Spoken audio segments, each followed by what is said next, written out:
If you think things cannot possibly get worse, trust me, they can and they will if we don't make a change in this election. Joe Biden will end the hate and division Trump has created. I'm a lifelong Republican, but that attachment holds second place to my responsibility to my country. That's why I've chosen to appear at this convention. Unite America. Democrats hold their national convention displaying a common front to beat Donald Trump.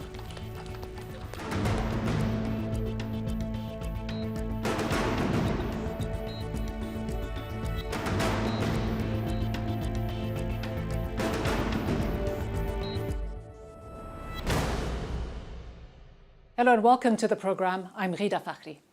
The Democratic National Convention kicked off without the usual crowds and confetti to officially nominate former Vice President Joe Biden as the party's presidential nominee and to present the Democrats' vision for America. The convention was set to take place in Wisconsin, a state Trump narrowly won in 2016, but the committee decided to have an entirely virtual event as the coronavirus continues to wreak havoc on the United States with around 175,000 deaths. Meanwhile, President Trump scheduled his own campaign events this week in battleground states Wisconsin, Minnesota, Arizona, and Pennsylvania. According to the latest polls, Biden continues to lead among registered voters with his newly announced vice presidential pick, Senator Kamala Harris of California, the first woman of color on a major party ticket. With many states opting for mail-in ballots, voters will have to make their final choice over the next few weeks.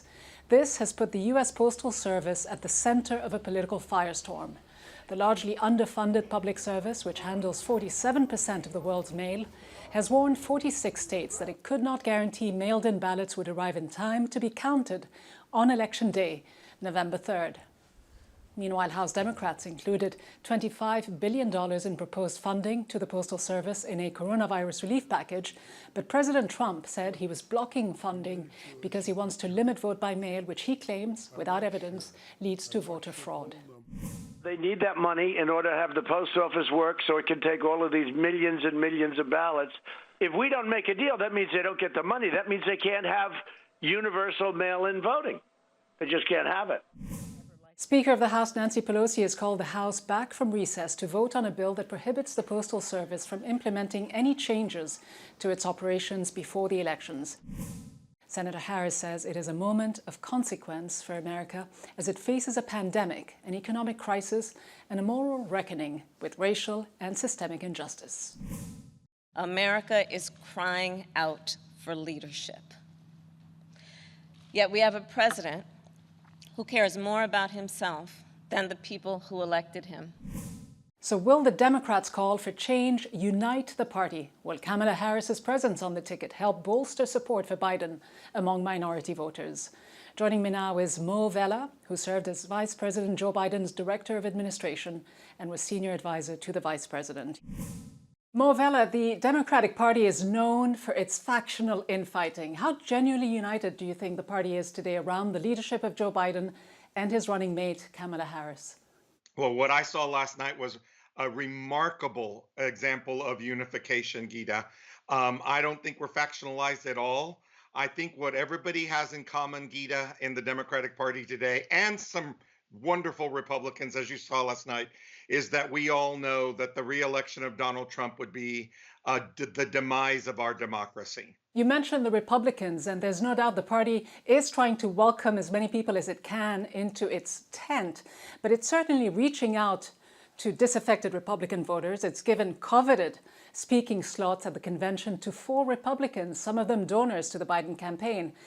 Congresswoman Alexandria Ocasio-Cortez, on the other hand, the rising star of the progressive wing of the party, was given just 60 seconds to speak at the convention. I mean, doesn't this tell us all we need to know about the party's priorities and how out of touch it is with some of its key constituents? Oh, not at all. The opposite. Did anybody count how many minutes Bernie Sanders got last night? He's the titular head of that wing of the party, and he got a lot of time in prime time. Well, so but no, with Governor not Kasich, a Republican, got almost 4 minutes. He got 3 minutes, 53 seconds. Ocasio-Cortez is getting 60 seconds to speak. and Bernie Sanders probably had much more than Governor Kasich. The key here, Ghida, is not how many minutes somebody gets or how much time somebody gets. The message here and the example here is how inclusive and massive the tent is for the Democratic Party. I'm proud to be a moderate Democrat and welcome everyone's voice to the table. Unlike the Republicans, we actually welcome everybody. You welcome everybody, but is the party doing enough to bring young Latino voters to the fold? Hispanics will make up 13.3% of eligible voters by November. That's 32 million. That's actually more than black voters, who will make up about 12.5% of the electorate. Yet the Democrats have focused a lot on black voters. Is the campaign working to appeal to this other important young and fast-growing constituency, which is Latino voters who've often felt left to the side? I'm so glad you raised this issue. I've been working on this issue my entire 40 years in politics, as you know, as a Latino American. I will tell you this, everybody can get better at it. Everyone should do more. I think the Biden campaign's doing an excellent job. They can improve.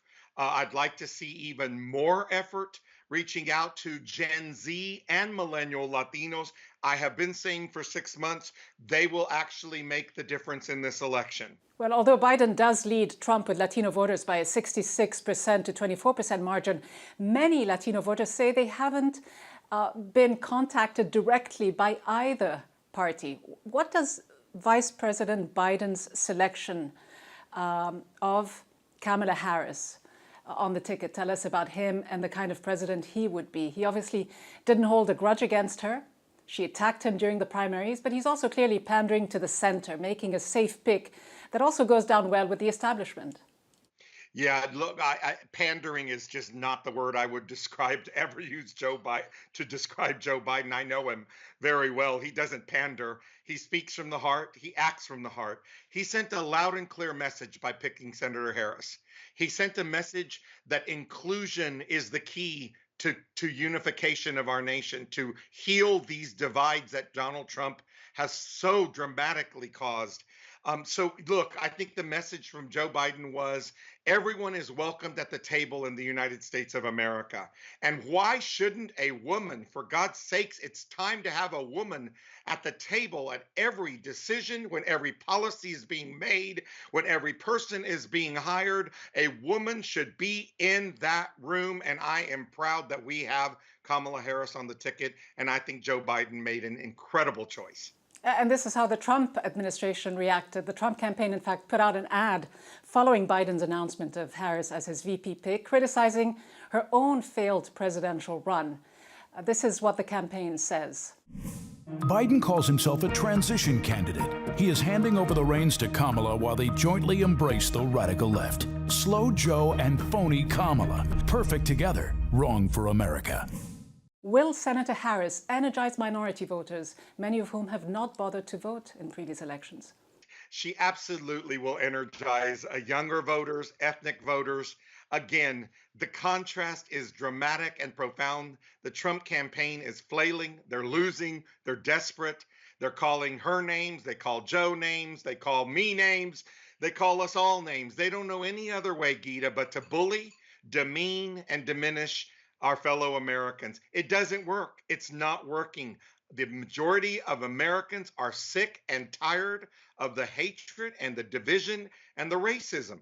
And if somebody on the Trump side doesn't see the racism, doesn't feel the hatred, then you know what? They just don't want to see it. That's what I have come to that conclusion. All right, Vela, thanks so much for being with us. Thank you, Ghida. Now, the Democratic convention saw an unlikely speaker on Monday.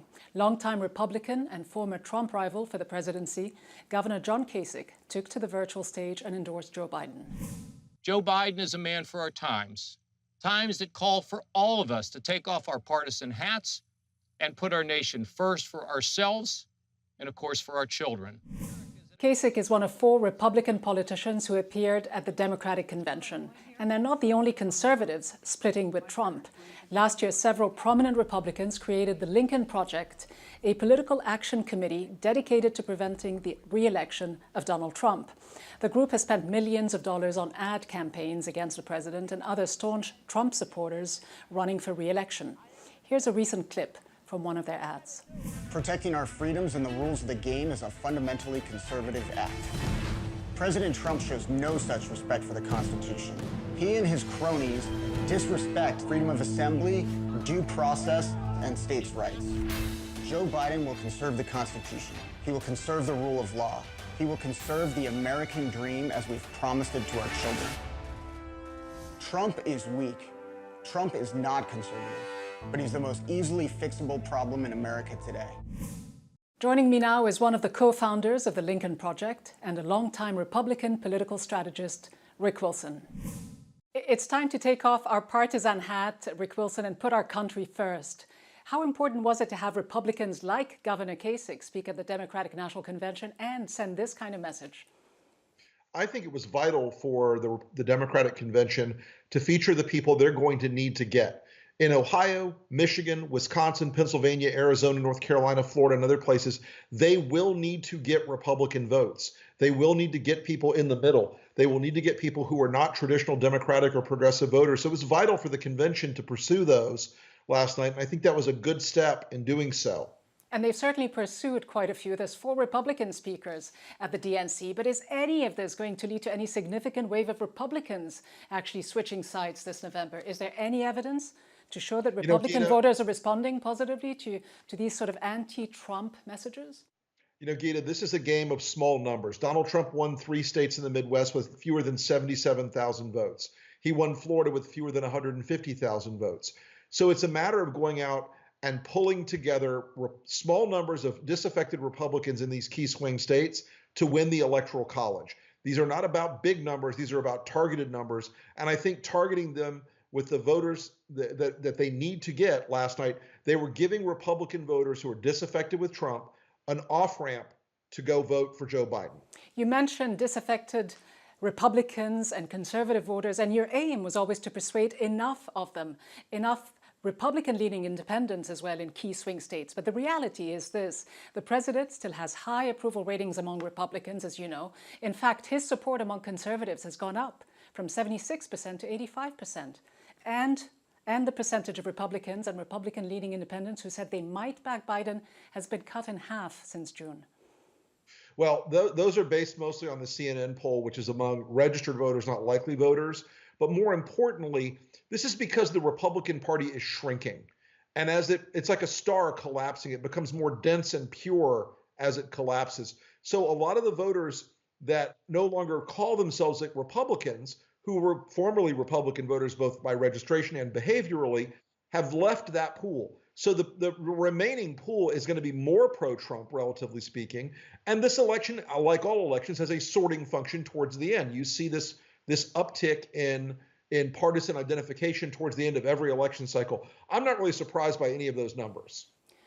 But there is ideology, obviously, that drives many of those numbers among conservatives. In fact, recent polls also show that Trump still has an edge with voters when it comes to the economy, that people think he would do better in handling the economy despite the pandemic than Joe Biden would. Well, I think 2 things obtain there. The first is we're about to see a much more severe economic crisis than has previously been recognized. There are going to be a wave of evictions in this country soon. There are a wave of foreclosures soon. We've seen in our polling and our research that concern over people maintaining their housing, their jobs, and their health care has shot up in a dramatic fashion. And so that long run on Trump keeping the economic number where it was, it's already diminished dramatically. You know, Trump used to lead Biden or any generic Democrat by about 25 points on the economy, and now it's by 2 or 3. So it's declined dramatically. And I think as the economic realities of the mishandling of COVID set in, it's going to be even more pronounced. You say your stated mission is to defeat President Trump and Trumpism at the ballot box. You say you still have, obviously, a lot of policy differences with Democrats, but electing them and Democrats among them who support the Constitution over Republicans who do not is a worthy effort, even if it means Democratic control of the Senate and an expanded Democratic majority in the House. But that must be a very hard pill to swallow, isn't it, for many Republicans and conservatives? Well, look, we understand that there is a choice in this election between a good man and a bad man, between a decent man and an indecent man, between a competent man and an incompetent man. And in those regards, We have to look at what's coming in the next couple of years, and it's not going to be big policy fights. It's going to be the fact that we're going to have to get out of the hole that Donald Trump has put us in economically. We're going to have to get out of the crisis he's put us in with COVID. And so it's our view that putting country over party in this election will also teach the Republican Party that transforming itself into a personality cult devoted to Donald Trump was a bad political investment. You know, we believe there should be a center-right voice in this country, but right now the Republican Party is only a voice for Donald Trump. But can you really sway many voters who strongly identify as Republican? Many would suggest that you are just preaching to the choir, to Democrats and to the other never-Trumpers out there. Well, we're not actually trying to convert the hardest MAGA voters. Those folks are dug in, and we're not trying to waste resources on moving their numbers. However, there is an enormous pool of Republican voters who have departed from the party starting in 2016, markedly so in 2018. They are mostly suburban voters. They tend to be more female. They tend to be educated. They tend to be more independent, especially independent men. Those voters have already started to reject Donald Trump. They used to be a part of the Republican coalition, and they no longer are. Those are the people we're talking to quite effectively, we think, and quite diligently. And we've made some real differences in terms of where these swing state campaigns look in terms of, because we've targeted those voters effectively. Trump, though, still has dismissed your efforts at targeting him. He's called all of your followers losers, and the Republican National Committee is furious about the millions you've spent on ad campaigns, not just against him, but also against Republican senators who are up for re-election. In fact, this is what the RNC spokesman said. The Lincoln Project is comprised of grifters who are nothing more than agents of the Democrat Party above all else. These political opportunists are solely concerned with making a quick buck for themselves. How do you respond to these accusations? Well, it's good to know how deeply we are under the skin of Donald Trump and the RNC. They wouldn't attack us if we weren't effective. They wouldn't attack us if we weren't making a difference in the country and in these races. You know, we've been in a number of Senate races where suddenly those races are no longer on the board for Republicans. They're collapsing all over the place. Arizona, Colorado, Maine, where we've been very effectively hammering those folks.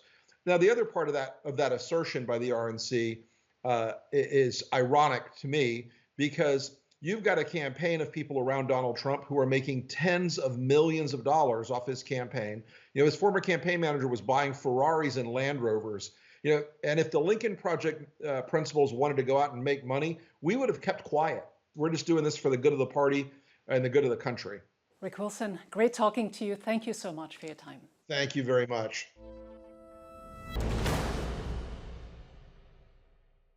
As conservatives join the Democratic ranks, unity within the party has become a particular focus after progressive candidate Bernie Sanders dropped out of the presidential race. While Republicans decided to adopt the party's 2016 platform in full, Democrats chose to rewrite their policy recommendations to bridge the gap between Biden's more centrist policies and Sanders's more progressive politics. Sanders, a self-proclaimed Democratic socialist, spoke at the convention on Monday in support of Biden. Our campaign ended several months ago, but our movement continues and is getting stronger every day. Many of the ideas we fought for that just a few years ago were considered radical are now mainstream. But let us be clear, if Donald Trump is reelected, all the progress we have made will be in jeopardy. Sanders says progressives need to get behind Biden to defeat Trump, but promises to push for progressive policies the day after Biden becomes president. But not all progressives are on board. Can the Biden-Harris ticket appeal to the rising class of progressive voters in America? I'm joined now by Larry Cohen, a longtime Sanders ally, who's also chair of the board of Our Revolution, a political action organization spun off of Sanders' 2016 presidential campaign. Cohen is also the former president of the Communications Workers of America, a 700,000-member labor union. Larry Cohen, Bernie Sanders made a strong appeal to his followers at the convention on opening night to unite behind Biden to defeat Trump. But it's going to be a tough sell, isn't it, though, with his young progressive base? Well, Trump makes it easier. So I like to say Trump is defeating himself.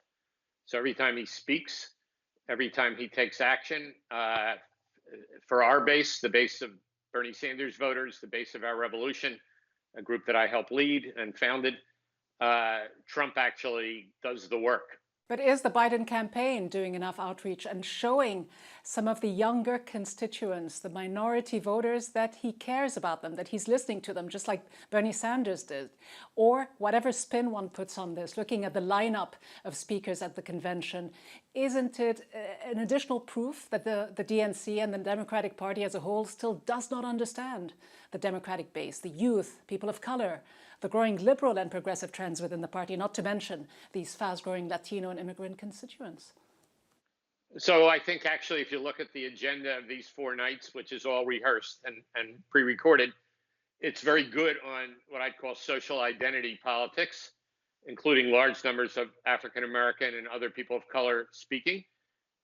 It's obviously not as strong on people who believe that economic justice is a major problem in this country, and that we need to address the dominance of big money in the party.